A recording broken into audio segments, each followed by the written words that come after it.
شیخ صاحب یہ آپ ماشاءاللہ آپ ایک سوشل کچھ سوالات کریں. آپ لوگوں کے ذہن میں سوال ہوتے ہیں کہ ماشاءاللہ آپ نے تو دنیا دیکھی ہے، مدارس دیکھے ہیں، دنیا دیکھی ہے، اساتذہ دیکھے ہیں. یہ افسوس کے ساتھ کہنا پڑتا ہے کہ دینی مدارس میں کچھ اسکینڈل آتے ہیں علیاذ باللہ کہ لڑکوں کے ساتھ زیادتی ہوتی ہے، اب مولوی حضرات کرتے ہیں، افسوس قوم لوط کے عمل بجا لاتے ہیں. تو آپ اس کے متعلق کیا کہنا ہے؟ اس کے تو کئی کیسز آئے مساجد میں، یہ خطیب حضرات اور وہ یہ اور مدارس میں. یا نیو یارک ٹائمز کے ایک بہت بڑے تھے وہ جرنلسٹ، وہ گئے تھے مدرسے حقانیہ جو اکوڑا خٹک میں. انہوں نے اس وقت وہ ان کا جو امام تھا حقانی، جو ان کا بڑا لیڈر تھا، جو اس کا جو بڑا تھا وہ زندہ تھا، وہ بڑا مولوی سمیع الحق صاحب زندہ ایک تھے. مولانا سمیع الحق صاحب تھے، ایک ان کے والد تھے مولانا عبدالحق. ہاں سمیع الحق صاحب کے زمانے میں، یہ تو ابھی وفات ہوئے نا 10 سال پہلے، اس کے زمانے میں گئے تھے. وہ کہہ رہے تھے کہ ادھر 3-4 دن رہے بھی تھے. وہ کہہ رہے تھے کہ یہاں پر ایک حصہ ہے مدرسے میں، وہ جو چھوٹے بچوں 18 سال سے، وہاں پہ رات کو تالا لگاتے ہیں تاکہ یہاں پہ دوسرے مولوی حضرات نہ جائیں. ٹھیک بالکل یہ خود انہوں نے نیو یارک ٹائمز کے جرنلسٹ لے. تو آپ بتائیں نا یہ ایسا کیوں ہے بھائی؟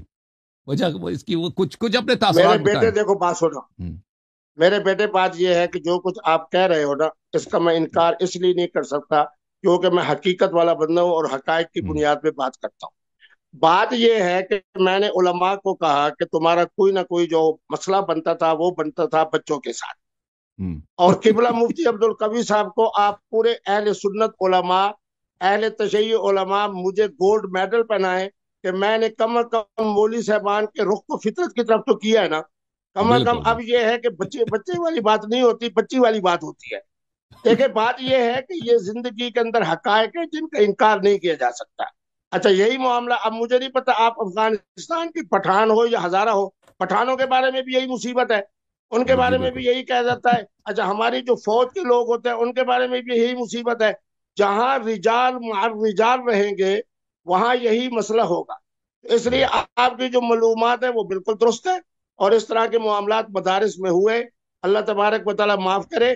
پھر میں آپ کی بات کی طرف آتا ہوں کہ جب تک اہل سنت علماء فمستمتعتم به منہن فآتوہن اجورہن، قبلہ مفتی عبدالقوی صاحب کی تعلیم اور ان کی میری تحقیق کے مطابق نہیں آئیں گے خواتین کی طرف، پھر اس طرح کے واقعات بنتے رہیں گے. اور یہ وہ واقعات ہیں جن کے اوپر جتنا بھی آدمی روئے اور جس کی مذمت کرے وہ کم ہے. بالکل آپ نے صحیح فرمایا. میں آپ کی بالکل بات کی تائید کرتا ہوں کہ ماشاءاللہ اہل سنت کے علماء میں انہوں نے عمل سے ثابت کر کے دکھایا کہ سب علماء لڑکوں کی طرف راغب نہیں ہوتے. ماشاءاللہ آپ لیکن میں آپ کی خدمت میں عرض کرتا ہوں نا، آپ ماشاءاللہ آپ کافی مقبول ہے خواتین میں، وہ ماڈلز وغیرہ بھی آپ کے پاس آتی ہیں، ایکٹریسز آتی ہیں آپ کے پاس. تو آپ اگر شیخ صاحب دیکھیں بیک وقت 4 سے زیادہ نکاح تو نہیں ہو سکتا نا، 4 سے زیادہ نکاح تو نہیں ہو سکتا. تو اگر آپ متعہ مان لیتے ہو یہ آپ کے لیے بڑی آسانی چیز ہے، آپ کے لیے بڑی سہولت ہے. ہائے ہائے ہائے ہائے، میرے بیٹے بیٹا ہوتا ہے، استاد ہوتا ہے. آپ مجھے ایک سوال کا جواب دیں کہ آپ حضرات کے ہاں متے کے اندر 4 کی پابندی ہے یا نہیں؟ نہیں ہے متے کے نہیں کوئی ہے حد نا. نہیں. اچھا سنیں، اچھا بات یہ ہے کہ آپ کے ہاں بھی متے کے اندر 2 3 4 کی پابندی نہیں ہے، اور آپ کا متا وہ ہے جس کے بارے میں نے عرض کیا، آپ نے ایک حوالے سے تسلیم کیا آپ کو تو شاید کہ پرواہ نہیں ہے نا، خلافت آپ تو فاروق بغیر اعظم کی متے تھی کے اور آپ مجلس کرتے ہیں نا. مشاورت میں علی پاک بیٹھے تھے. اب مانا یہ ہے کہ میں فمستمتعتم کے ساتھ قرآن مجید کی آیت سے اسی حقیقت کو ثابت کر رہا ہوں جو متے کی ضد پر آپ ثابت کر رہے ہیں. متا 2 وجہ سے غلط ہے. ایک تو متے کے اندر وقت کا تعین ہے. آپ مجھے بتائیں، آپ کی میری ماشاءاللہ علمی گفتگو ہو رہی ہے، مزیدار گفتگو ہو رہی ہے، لوگ خوش ہو رہے ہیں، سن رہے ہیں کہ 2 اہل علم اچھی گفتگو کر رہے ہیں. اگر میں کہوں کہ صرف میں آپ کے پاس 40 منٹ کے لیے آیا ہوں، صرف آپ کے لیے 20 منٹ کے لیے آیا ہوں، لوگ کہیں گے کہ مفتی صاحب کا اخلاق اچھا نہیں.